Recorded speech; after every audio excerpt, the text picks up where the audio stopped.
¿Cómo podía un hombre trabajar 7 años por un gran amor y despertar a la mañana siguiente de la boda, abrazando a una mujer que nunca deseó? La luz matutina que se filtraba a través de la tienda en Harán no traía el calor del sol, sino el frío penetrante de la revelación cuando Jacob miró a un lado y no vio los delicados rasgos de Raquel, sino el rostro común y la tierna mirada de Lea. El grito de horror que se apoderó de la garganta de Jacob fue más doloroso para Lea que cualquier insulto verbal. En ese momento, comprendió que su cuerpo solo había servido como instrumento en un fraude orquestado por su padre, Labán. Yacía en el lecho nupcial, pero espiritualmente estaba en el desierto, sola, consciente de que el hombre a su lado se sentía traicionado por su mera presencia en ese lugar sagrado. El silencio de la noche anterior había sido cómplice del engaño, el pesado velo y la oscuridad ocultando la identidad de la novia, pero ahora la realidad era expuesta y cruda. Labán había usado la obediencia de su hija mayor como moneda de cambio, explotando la costumbre local para retener a Jacob a su servicio por más tiempo, sin importar la devastación emocional que esto causaría. Lea no solo era la hermana menos atractiva, se había convertido a los ojos de su esposo en la personificación de la mentira y el engaño. Mientras Jacob se vistió violentamente y salió a confrontar a su suegro, Lea permaneció en la tienda, sintiendo el peso del rechazo penetrar sus huesos, sabiendo que aunque era la esposa legítima ante la ley, era una intrusa en el corazón de su esposo. La semana siguiente trajo consigo el cumplimiento del plan de Labán. Jacob recibió a Raquel, la mujer que amaba de verdad, relegando de inmediato a Lea a una posición de humillación doméstica y pública. La dinámica de la casa cambió drásticamente. No había equilibrio, solo un favoritismo evidente que hería el alma de Lea a diario, al presenciar las miradas, las caricias y la ternura que Jacob dedicaba a su hermana menor. Lea cumplía con sus deberes, cocinaba, organizaba la tienda y permanecía disponible, pero era tratada con una indiferencia cortés que dolía más que el odio. Vivía a la sombra de una belleza que no poseía y un amor que no podía conquistar, obligada a presenciar la felicidad ajena mientras ostentaba el título de esposa solo de nombre. Sin embargo, el Dios de Abraham e Isaac no ignoraba la angustia que se vivía en esas tiendas y observó atentamente el dolor de aquella mujer despreciada. La Escritura dice que cuando el Señor vio que Lea era menospreciada, le concedió hijos, una intervención divina directa que alteró el equilibrio de poder en aquella familia disfuncional. Mientras Raquel, la amada, permanecía estéril, el vientre de Lea comenzó a dar vida, y con esa vida nació en su corazón una esperanza humana desesperada. Ingenuamente, creyó que la biología podía resolver un problema tanto emocional como espiritual, imaginando que al darle a Jacob lo que más necesitaba, herederos, compraría el afecto que le habían negado. Cuando nació el primer hijo, el llanto del bebé rompió el silencio del rechazo y Lea lo abrazó con una mezcla de triunfo y súplica. Miró al niño y luego a Jacob, buscando alguna señal de cambio en su semblante, alguna chispa de amor que se transmitiera de hijo a madre. Llamó al niño Rubén, que significa «aquí tienes un hijo», exclamando con dolorosa certeza: «Porque el Señor ha mirado mi aflicción, ahora mi esposo me amará». Era una declaración de fe mezclada con un acuerdo emocional. No solo celebraba la maternidad, sino que le presentaba un argumento lógico a Jacob, intentando convencerse de que un hijo bastaría para abrir la llave de su corazón. Pero el tiempo pasó, y la indiferencia se instaló de nuevo, demostrando que los hijos no arreglan matrimonios rotos, ni generan amor donde no lo hay. Jacob amaba a Rubén. estaba orgulloso de su derecho de nacimiento, pero eso no lo hizo amar a Lea. Veía al niño como una bendición de Dios, pero seguía viendo a la madre como una carga necesaria. La decepción de Lea comenzó a transformarse en una amargura silenciosa, un círculo vicioso donde la esperanza renacía con cada señal de embarazo, solo para ser aplastada por la realidad de la cohabitación. Estaba atrapada en una búsqueda incesante de validación horizontal, mirando hacia un lado, hacia el hombre, implorando afecto, sin darse cuenta de que la verdadera intervención en su vida venía de arriba, verticalmente. La esperanza incumplida pronto se convirtió en una herida abierta cuando Lea concibió de nuevo, y la realidad del desprecio se hizo aún más palpable dentro de la tienda. Al dar a luz a su segundo hijo, la alegría natural de una madre se vio eclipsada por la amargura de su situación, pues sabía que la intimidad física que había dado a luz a ese niño no era fruto del deseo, sino del deber conyugal. Miró al recién nacido y lo llamó Simeón, declarando con brutal honestidad: «Porque el Señor ha oído que soy despreciada, me ha dado también este hijo». El nombre tenía un inmenso peso teológico y emocional. Era la constatación de que, mientras Dios escuchaba atentamente el clamor silencioso de su habitación, su esposo permanecía sordo a su necesidad de afecto. Simeón crecería llevando en su mismo nombre el recordatorio de que su madre era una mujer escuchada por el cielo, pero ignorada en la tierra. No pasó mucho tiempo antes de que el ciclo se repitiera, y el tercer embarazo trajo consigo una lógica desesperada, casi matemática, a la mente de Lea. En su cultura, 3 hijos formaban los cimientos sólidos de una familia, un cordón umbilical que no se rompe fácilmente, y ella se aferró a esta tradición como su última carta para conquistar el corazón de Jacob.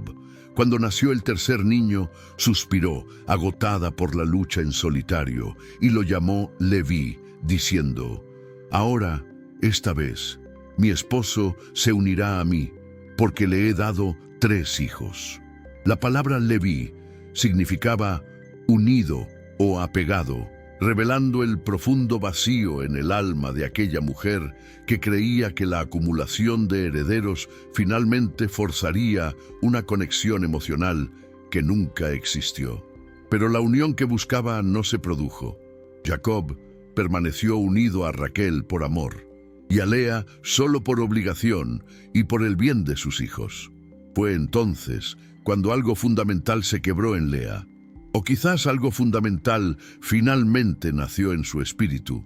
Exhausta de rogar por el amor de un hombre imperfecto, hubo una pausa, un tiempo de silencio y reflexión donde las lágrimas de rechazo se secaron y dieron paso a una mayor comprensión de quién realmente sustentaba su vida. Comprendió que había convertido el amor de Jacob en un ídolo y que la búsqueda incesante de esta validación horizontal la estaba agotando, mientras que el Dios de sus padres la bendecía repetidamente. Cuando quedó embarazada por 4ª vez, la atmósfera a su alrededor cambió. Ya no existía la ansiedad neurótica por complacer a su esposo, sino la solemne serenidad de quien había encontrado una fuente de agua viva en medio de un desierto emocional. El nacimiento de su 4º hijo marcó el mayor punto de inflexión espiritual en la vida de Lea y, en consecuencia, en la historia de la redención humana. Con el niño en brazos, no miró hacia la entrada de la tienda esperando la aprobación de Jacob, ni formuló una frase que incluyera el nombre o la actitud de su esposo. Alzó la vista al cielo y simplemente declaró: «Esta vez alabaré al Señor». Lo llamó Judá, que significa alabanza. En ese momento, Lea cortó el cordón umbilical de dependencia emocional que la unía a Jacob. Decidió que su identidad y su alegría no provendrían de ser la esposa amada, sino de ser adoradora del Dios vivo. La validación vertical reemplazó la necesidad de la validación horizontal e, irónicamente, fue al dejar de intentar conquistar a su esposo que dio a luz a la tribu que lideraría a Israel. Este cambio de actitud no pasó desapercibido en el mundo espiritual. Dios honró esta ruptura con la idolatría de una manera que Lea jamás imaginó. Al apartar la mirada de la criatura y fijarla en el Creador, se convirtió en la madre del linaje real. De Judá vendría el rey David y milenios después el propio Mesías, Jesús. Dios demostraba que no elige la belleza de Raquel ni las preferencias humanas de Jacob para traer la salvación al mundo, sino que elige el corazón quebrantado que decide alabar en medio del dolor. Lea, la no amada, se convirtió en la antepasada del amado de las naciones, demostrando que la soberanía divina se burla de las preferencias humanas y exalta a los humildes que encuentran su suficiencia en él. Mientras Lea hallaba paz en Dios, sus hijos mayores, Rubén, Simeón y Leví, crecieron observando la dinámica tóxica del hogar y absorbiendo el dolor de su madre. Fueron testigos del favoritismo descarado de su padre, las miradas desdeñosas de Lea y su soledad, y esto comenzó a forjar en ellos un temperamento duro y protector, especialmente en Simeón y Leví. El rechazo pasivo que sufrió su madre alimentó una agresión activa en sus hijos. Se convirtieron en jóvenes apasionados, leales al honor de su familia materna y con un sentido de la justicia que rayaba en la venganza. Carecían de la mansedumbre de quienes se arrullaban en una cuna de amor seguro, pero sí de la ferocidad de quienes tuvieron que luchar por cada centímetro de reconocimiento, preparando el escenario para la tragedia que azotaría la ciudad de Siquem. La fragilidad de aquella paz doméstica se hizo añicos cuando la tragedia golpeó, no a causa de los hijos, sino a través de Dina, la hija que Lea había dado a luz entre tantos muchachos. Cuando la familia se estableció cerca de la ciudad de Siquem, la curiosidad y la aparente seguridad llevaron a la joven a salir a ver a las hijas de la tierra, un gesto inocente que resultó en una brutal violación. El príncipe de la tierra, Siquem, vio en ella una belleza que deseó poseer por la fuerza, humillándola y tratando a la hija de Jacob como un objeto de placer momentáneo. La noticia de la violación llegó a oídos de Jacob, pero la Biblia relata un detalle inquietante. Jacob guardó silencio hasta que llegaron sus hijos. Este silencio paternal, esta pasividad ante la deshonra de la hija de su esposa menos amada, fue la chispa que encendió la pólvora que se acumulaba en los corazones de Simeón y Leví. Cuando los hermanos regresaron del campo y se enteraron de lo sucedido, su reacción no fue de tristeza contenida, sino de indignación furiosa y vengativa. Para ellos, el ataque a Dina no fue simplemente un crimen contra una hermana, sino un doloroso eco de la falta de respeto que veían sufrir a diario a su madre. Era la confirmación de que en esa familia las mujeres de Lea eran vulnerables y tratadas como ciudadanas de segunda clase. Mientras Jacob parecía paralizado, reflexionando sobre las implicaciones políticas de un conflicto con sus vecinos cananeos, Simeón y Leví tomaron el control de la situación con una frialdad aterradora. Escucharon la propuesta de matrimonio de Siquem y su padre, Hamor, quienes ofrecieron dotes y alianzas comerciales como si pudieran recuperar el honor robado, y respondieron con engaño, utilizando el rito sagrado de la circuncisión como una trampa mortal.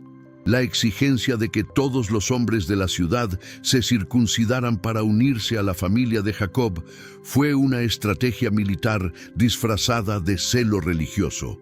Simeón y Leví, criados en un entorno donde la manipulación era el lenguaje común, Labán engañando a Jacob engañando a Isaac, ahora emplearon la misma táctica, pero con un objetivo sangriento.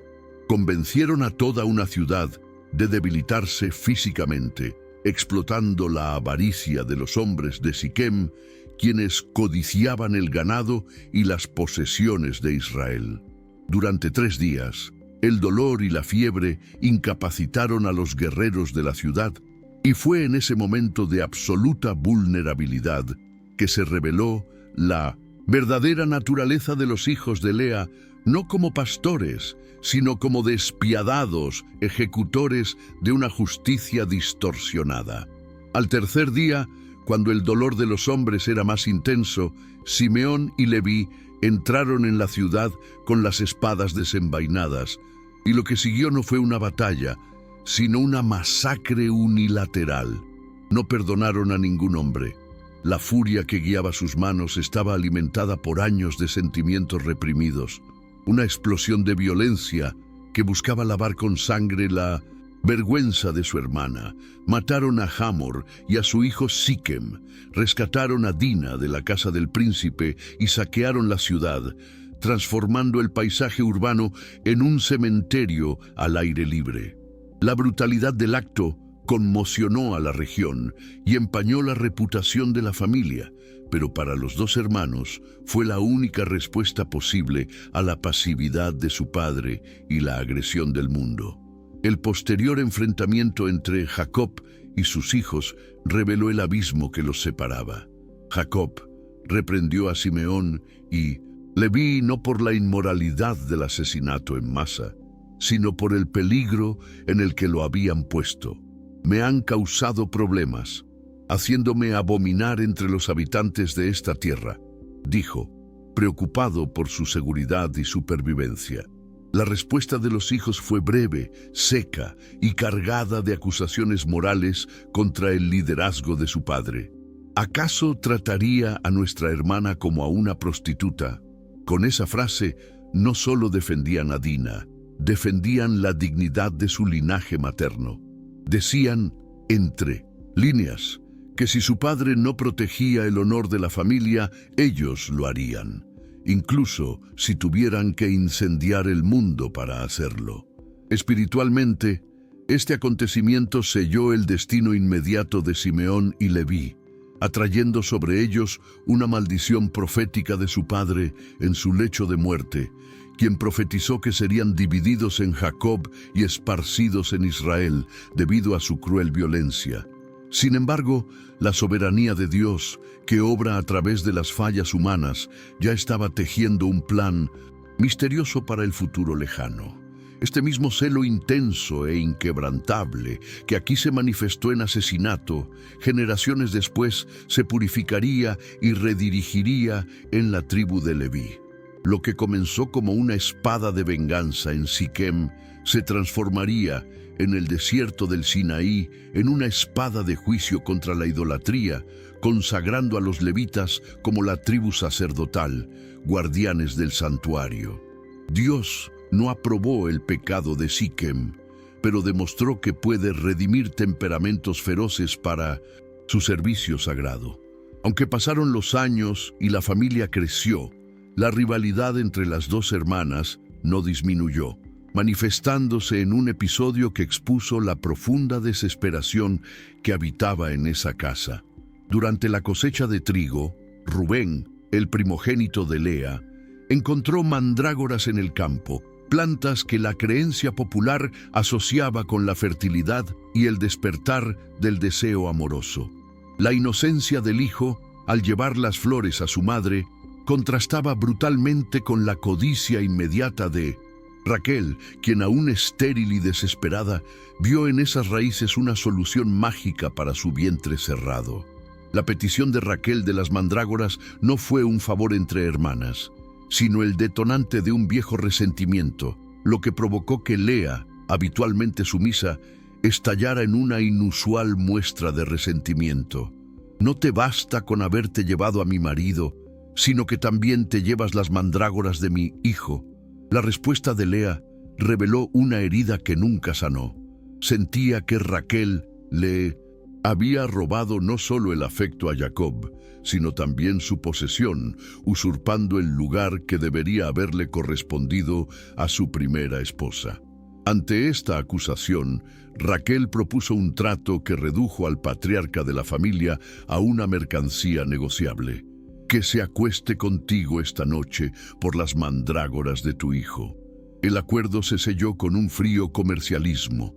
Las mandrágoras, que representaban la esperanza de fertilidad, permanecieron con la amada estéril, mientras que el esposo, quien debería haber sido el agente del amor, fue alquilado por una noche a la esposa fértil, pero rechazada. Era un retrato devastador de un matrimonio donde la intimidad debía comprarse y donde el lecho conyugal se había convertido en un mercado. Esa tarde, cuando Jacob regresó del campo, exhausto por su trabajo, no fue recibido con un beso ni un descanso, sino por una decidida Lea que salió a su encuentro con una orden. Debes venir a mí, pues sin duda te he alquilado con las mandrágoras de mi hijo. No hubo romance ni seducción, solo la ejecución de un contrato verbal entre hermanas. Jacob, sin protestar, siguió a su esposa despechada hasta la tienda, cumpliendo su papel en aquel complejo drama familiar. Lea, aferrada a cualquier oportunidad de estar con él, aceptó la humillación de aquella transacción porque para ella cualquier migaja de la presencia de Jacob valía el precio de su dignidad, con la terca esperanza de que otro hijo pudiera cambiar su destino. Sorprendentemente, Dios, que ve más allá de las confusas motivaciones del corazón humano, honró esa unión nacida de un pacto. Lea concibió de nuevo y dio a luz a un quinto hijo, a quien llamó Isacar, que significa recompensa o salario. Su declaración al nacer el niño fue teológicamente compleja. Dios me ha dado mi recompensa, porque entregué mi sierva a mi esposo. Lea interpretó al niño como una señal de aprobación divina, una validación de que sus esfuerzos y sacrificios para construir la casa de Israel estaban siendo vistos por el cielo. Isacar sería recordado como un hombre fuerte, un asno de huesos fuertes, símbolo de una tribu trabajadora y perspicaz, demostrando que Dios puede extraer propósitos sagrados incluso de las circunstancias más humillantes. A medida que la familia crecía, la dinámica de poder entre los hermanos comenzó a cambiar silenciosamente, sentando las bases para el futuro de la nación. Los hijos mayores de Lea, Rubén, Simeón y Leví, aunque herederos naturales del liderazgo, comenzaron a descalificarse por sus actos impulsivos y pecaminosos. Rubén cometió incesto, profanando el lecho de su padre. Simeón y Leví se mancharon las manos con la brutal masacre de Siquem. Se estaba formando un vacío de autoridad moral entre los 12. La primogenitura biológica permanecía intacta, pero la primogenitura espiritual y la capacidad de gobernar se les escapaban de las manos a los 3 primeros. Se necesitaba a alguien con un carácter diferente, alguien capaz de liderar no mediante la fuerza bruta, sino con sabiduría y la capacidad de interceder. Fue en este tenso escenario, agravado por el odio colectivo contra José, el hijo soñado de Raquel, que la figura de Judá comenzó a emerger de las sombras. Cuando los hermanos conspiraron para matar a José y arrojarlo a una cisterna, fue Judá quien alzó la voz, demostrando un liderazgo pragmático y decidido. Mientras los demás querían sangre, Judá propuso: ¿qué provecho habrá en matar a nuestro hermano y ocultar su muerte? Vengan, vendámoslo, y que no caiga nuestra mano sobre él, porque es nuestro hermano, nuestra carne. Aunque vender a José fue un acto terrible, la intervención de Judá salvó la vida del joven. Allí comenzó a destacarse como la voz que otros escuchaban, el líder natural capaz de negociar soluciones en medio del caos, señalando que el cetro del liderazgo se movía hacia él. La verdadera prueba de fuego para el liderazgo de Judá y la redención definitiva del linaje de Lea llegó años después, cuando la hambruna obligó a la familia a huir a Egipto. Ante la exigencia del gobernador egipcio, que en realidad era José, de que trajeran a Benjamín, el hijo que le quedaba a su amada Raquel, Jacob se desesperó, negándose a arriesgar el único vínculo vivo con su esposa favorita. Fue en este impasse que Judá se alzó, no con su antigua arrogancia, sino con un espíritu de sacrificio que presagiaba al Mesías que vendría de su linaje. Le dijo a su padre: «Yo seré fiador por él. Lo exigirás de mi mano». Judá puso su propia vida como garantía por la vida de su hermano favorito, asumiendo una responsabilidad que ningún otro hermano se atrevió a asumir, demostrando que el verdadero liderazgo exige sacrificio personal, no solo privilegios. En Egipto, cuando se encontró la copa de plata en el equipaje de Benjamín y la esclavitud parecía segura, Judá protagonizó uno de los momentos más nobles de toda la Escritura. Mientras sus hermanos desesperaban, él dio un paso al frente y pronunció un discurso que conmovió a José, ofreciéndose a permanecer como esclavo perpetuo en lugar del niño, para que su padre no muriera de pena. Ese hombre, nacido de una madre que clamaba por amor, aprendió a amar desinteresadamente, ofreciendo su libertad por la libertad del hijo del rival de su madre. Fue esta actitud la que quebró a José, lo que condujo a la reconciliación familiar. Fue allí donde Judá demostró ser digno de llevar el cetro de Israel, no por la fuerza de la espada como Leví, sino por la fortaleza de su carácter redimido. El reconocimiento divino y profético de esta transformación se selló en el lecho de muerte de Jacob, cuando el anciano patriarca reunió a sus hijos para las bendiciones finales. Jacob pasó junto a Rubén, inestable como el agua. Pasó junto a Simeón y Leví, instrumentos de violencia, y posó su mano y su profecía sobre Judá, el cuarto hijo de Lea. El cetro no se apartará de Judá, ni la vara de gobernante de entre sus pies, proclamó Jacob bajo inspiración divina. La realeza, el gobierno y la promesa mesiánica fueron otorgados a la tribu de la esposa despreciada. Dios invirtió la lógica humana. La mujer que Jacob no eligió fue elegida por Dios para ser madre de reyes, estableciendo que la gracia divina opera por encima de las predilecciones y los rechazos humanos. ¿Y qué hay de Lea? Su historia termina con una justicia silenciosa y profunda en la muerte, un detalle que a menudo pasa desapercibido, pero que proclama el honor que Dios le concedió. Cuando Jacob dio sus últimas instrucciones sobre su entierro, pidió ser enterrado en la cueva de Macpela, el mausoleo de los patriarcas, donde se encontraban Abraham, Sara, Isaac y Rebeca. Y luego añadió: «Allí enterré a Lea». Raquel, la amada, fue enterrada en el camino a Efrata, sola en su tumba junto al camino. Pero Lea, la rechazada, se ganó en la muerte el lugar de honor junto a Jacob, descansando con él en espera de la resurrección. Al final, fue Lea quien permaneció, fue Lea quien fue honrada por sus antepasados, y fue Lea quien compartió el descanso final con el hombre al que dedicó su vida a conquistar. La historia de Lea y sus hijos es un testimonio eterno de que Dios no ve como el hombre ve. El hombre se fija en las apariencias y el afecto fugaz, pero Dios se fija en el propósito eterno. Lea vivió sus días bajo la sombra del rechazo, derramando lágrimas sobre una almohada solitaria, sin saber que el Dios de Israel tejía en su dolor la historia más grande en todas. Anhelaba ser amada por un pastor, pero Dios la convirtió en la madre del león de la tribu de Judá. Su búsqueda de la validación humana fracasó repetidamente para encontrar la validación divina, y al alabar a Dios en medio del vacío, llenó la historia de la salvación con sus descendientes. Así, el plan para la redención de la humanidad no pasó por el vientre de la favorita, aquella cuya belleza era agradable a la vista, sino que fluyó a través de quien tenía ojos tiernos y un corazón quebrantado.